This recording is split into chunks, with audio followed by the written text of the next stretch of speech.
साथियों, अपनी भारत सरकार और राज्य सरकार स्वास्थ्य सेवाओं के माध्यम से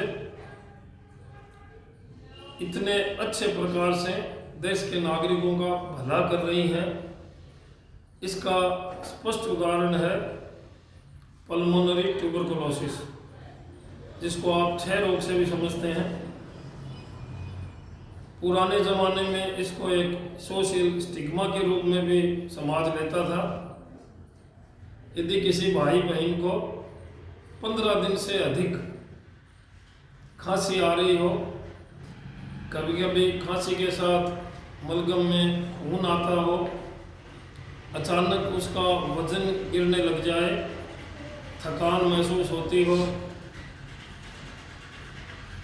यदि आपको श्वास में या छाती में किसी हिस्से में खांसी के साथ दर्द महसूस होता हो,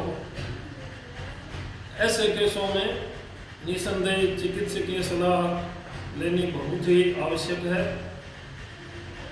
ये एक संक्रामक बीमारी है, यानी आपके मोहल्ले में, घर में, आस पड़ोस में यदि किसी के ये पल्मोनरी ट्यूबरकुलोसिस है तो ये उसके खांसने से, छींकने से उसके साथ रहने वाले व्यक्तियों को होने की संभावना रहती है। तो इसका तुरंत निदान अत्यंत आवश्यक हो जाता है। घर में बड़े बुजुर्ग रहते हैं, छोटे बच्चे होते हैं, उनमें भी फिर इसके होने की संभावना अधिक पाई जाती है। ये एक बैक्टीरिया जिसको माइकोबैक्टीरियम ट्यूबरकुलोसिस कहते हैं, उससे फैलती है और ये शरीर में ज़्यादातर अपने फेफड़ों को संक्रमित करती है और उससे इन फेफड़ों में डैमेज हो जाता है। कई बार जोड़ों में भी ट्यूबरकुलोसिस पाई जाती है। अपने मस्तिष्क में, ब्रेन में भी ट्यूबरकुलोसिस हो सकती है। कई बार अपने गले में या शरीर के अन्य जगहों पे कुछ गांठें हो जाती है जिन्हें लिम्फ नोड बोलते हैं, उनमें भी ट्यूबरकुलोसिस हो सकती है। अपने पेट में भी ट्यूबरकुलोसिस पाई जाती है। ये अपने जो दूध पीते हैं, यदि इसको अपन कच्चा पीते हैं बिना उफान के, बिना गर्म किए, तो ये अपने जो कई बार गाय, बकरी, भैंस यानी ये जो दुधारू पशु हैं, इनके दूध में भी इसका संक्रमण देखा गया है। अस्पतालों में इसके जांच और इलाज पूरा निःशुल्क है। ये है सरकार की तरफ से हर एक देश के नागरिकों को इसकी जो निःशुल्क सुविधा मिल रही है।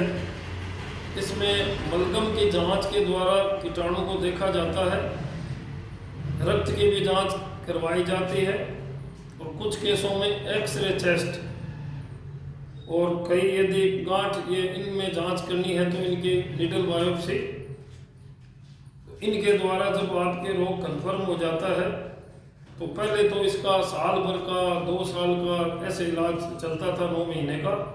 अब बहुत अच्छी दवाइयाँ हैं और 6 महीने में ही लगभग सभी केसेस में इसका बहुत अच्छा रिस्पॉन्स मिलता है।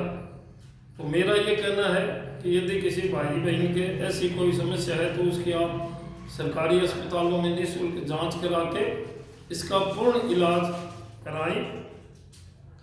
इसमें सरकार ने जो इलाज ले रहा है और जो इलाज दे रहे हैं, ऐसे प्राइवेट अस्पताल हैं जो अपनी आशा सहयोगिनी भाई बहनें हैं, इनको इंसेंटिव भी दिया जा रहा। ये बीमारी निसंदेह ही आजकल क्योरेबल स्थिति में आ गई है कि इसका पूर्ण निदान संभव हो गया। दवाइयाँ बहुत अच्छी किस्म की ये जो आविष्कृत की गई है अपने वैज्ञानिकों के द्वारा। तो मेरा समाज में यही मैसेज है कि यदि किसी भाई बहन के इस टाइप के लक्षण हैं तो तुरंत अस्पताल में जांच कराएं, इसका पूर्ण इलाज करें।